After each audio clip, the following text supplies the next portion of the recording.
Good afternoon and welcome to News 12 Long Island on this first day of 2016. I'm Virginia Huie. The inspiration came after he heard a recorded version of taps played at his godfather's funeral. Schweitzer's business was booming. He says one of the keys to staying alive was diversification. Sleet was known for his strong work ethic. He spent thousands of hours developing his own negatives. This is a neighborhood where police say a man tried to lure two fifth-grade girls into his car. His letter was so powerful, it inspired an army of supporters to join his mission. Hundreds of people sent aid and gift cards in the mail.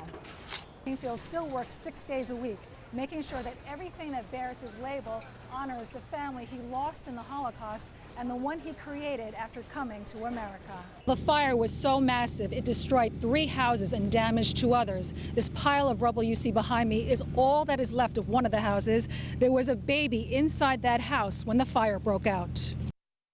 Oh, it was pandemonium. It was unbelievable. Neighbors watched in horror as a house on East Santa Barbara Road erupted into a raging fireball. A young couple and their baby girl who were inside that house ran for their lives. As soon as I saw the lady with the baby, I just saw the backyard just go in flames and then right into black smoke. And she was yelling to the husband, "It's out of your control, it's out of your control." The fire quickly spread to 2 houses next door. Chopper 12 was over the neighborhood as the blaze tore through the houses, burning one of them down to the beams. Firefighters from 15 departments raced to the scene. We were so involved at one point we couldn't make an interior attack at the point. We just wanted to protect the adjoining houses for exposures. Fire officials say high winds blew the embers across the canal, sparking a massive brush fire on Indian Island. Residents say the heat and smoke were intense. You actually couldn't see. It was so black. It was just impossible to see for a while. Simon Hicks says the embers damaged his boat, which was at his house 2 blocks away. The embers came out of the island like it was unbelievable, like Africa, across and lit my dock on fire. Intense heat from the fire melted the siding of Keith Bush's home. I was lucky because it could have been much worse. I was, 1 house away. Officials say the fire was an accident. It appears at this point that the fire was caused by an electrical issue in connection with a wall-mounted air conditioner. Now, the fire was devastating, but residents I spoke with say they are relieved that no one was seriously injured. Neighbors are helping the families displaced by the fire with food and clothing. Let's go! The Long Beach Gladiators train hard to be the best wrestlers in the state. Number one thing is effort. Go! The biggest effort comes from the team's tiniest warrior. He could do anything.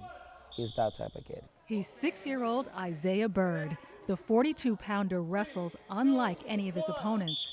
Isaiah has so much spirit, energy, and talent, he's undaunted by what he's missing. I have no legs, but I don't need no legs. I'm a wrestler. I'm a gladiator. I'm stronger than everybody. A birth defect left Isaiah without legs, but his personal battles don't end there. Isaiah is homeless. He lives in this shelter at a Glen Cove church with his mother and 1-year-old brother.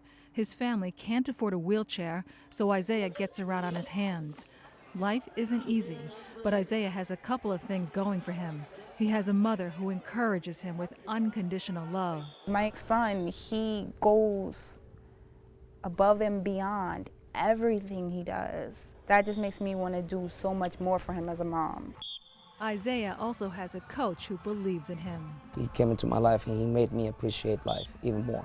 Impressed with Isaiah's strength, Coach Miguel Rodriguez suggested he give wrestling a shot. Wrestling is a sport that you really don't need to have legs to be an amazing wrestler. You can actually be self-confident to be an athlete and compete with kids that are normal, and feel normal. And it was on the wrestling mat where this little boy with half the body but twice the strength learned to stand tall. I like winning. I have 6 medals. Soon I'm going to get 7. Section 11. In fact, Isaiah won so many matches this year, he qualified for the state tournament to compete against the best young wrestlers in New York. He took the biggest step that he could ever take in life. Just being out there. Win, lose, or draw, he's out there, and it's showing everybody that anybody can do anything. And while Isaiah is taking down his opponents, he's lifting the spirits of everyone in the crowd. As a disabled child, to come out here and to show great sportsmanship and focus and fight and play was absolutely amazing. He's faced a little more challenges than most of the kids here. The fact that he could overcome this, he's got a great support team. Come on, get his leg! Isaiah's final match was a real knockdown dragout. Isaiah, look at me. Scoot, right. The gladiator's tiniest warrior showed plenty of fight, pinning his opponent to pull off a win. An amazing feat by a little boy born without legs. What Isaiah isn't missing is heart. It feels great. It feels awesome. It even feels amazing. Virginia Huie, News 12, Long Island.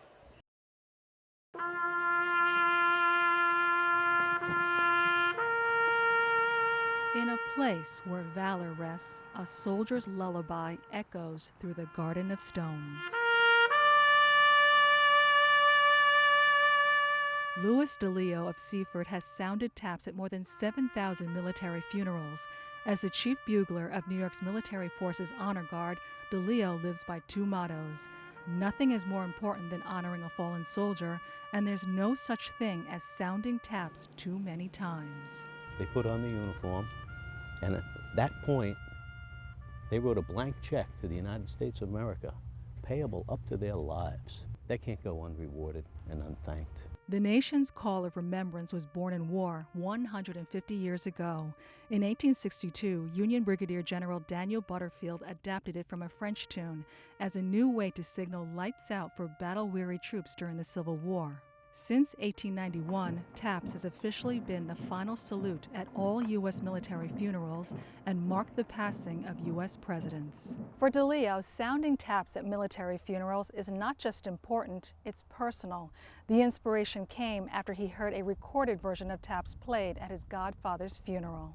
It seemed too impersonal. When he went to war, the bullets were real, the battle was real. I'd like to see real taps played at the funeral of these people. That's why DeLeo has made it his mission to play taps live at as many funerals as he can attend. For 1 minute during each service, one family's sorrow is shouldered by the heart of a patriot. When Mr. Lou plays it, he carries out the notes a little longer, so it makes it that much more powerful. This was DeLeo's 7,125th funeral, and it won't be his last. He says he'll be there to honor that fallen soldier he never met for that sacrifice he can't forget. At Calverton National Cemetery, Virginia Huie, News 12, Long Island. We're going to take in a little bit. When it comes to suit making, Martin Greenfield of Manhasset has the field all sewn up. The quality takes hands, and I am the best maker in the world. For more than 60 years, the Czech-born tailor has been making menswear the old-fashioned way. Every sleeve, every lapel, every buttonhole, all handmade for clients who dress to impress. I, Dwight D. Eisenhower. He made suits for Presidents Eisenhower, Johnson, Ford, Clinton, and the current commander-in-chief. And he looks damn good. Greenfield dresses Hollywood stars, too. You've seen his sharp suits on Al Pacino in The Scent of a Woman. You watch every stitch. He sewed his first stitch not in the fashion houses of Manhattan or Milan, but in a place of unspeakable horror. The odds were against me. From the day I arrived in concentration camp. In 1944, Greenfield was shipped like cattle to Auschwitz. He was 15 and became a number. His left arm still bears the scars of the past. A4406. Assigned to laundry duty, Greenfield accidentally ripped a Nazi officer's shirt while scrubbing it. Right away they beat you. The mistake cost him a lashing, but gave him an idea. He sewed the shirt back together again and wore it instead of his prison uniform. His new attire won him respect from the Nazi officer. When I walked through the front, he never stopped me. He thought I was somebody. That day in the death camp marked the beginning of the rest of his life. Greenfield learned about the power of clothes and the strength of his will to survive. No matter how many times I was beaten up and stuff, I said, I will survive you. And I did. But his whole family perished in Auschwitz. I cry on the inside, but I never forget that. After liberation, Greenfield began stitching together a new life in America. He got a job at 3G Clothing in Brooklyn and climbed the ranks from floor boy to factory manager. 30 years later, Greenfield bought the business and named it after himself. I never gave up. At 87 years old, Greenfield still works 6 days a week, making sure that everything that bears his label honors the family he lost in the Holocaust and the one he created after coming to America. My dad, his last words to me was, if I don't survive, you have to promise me not cry for us.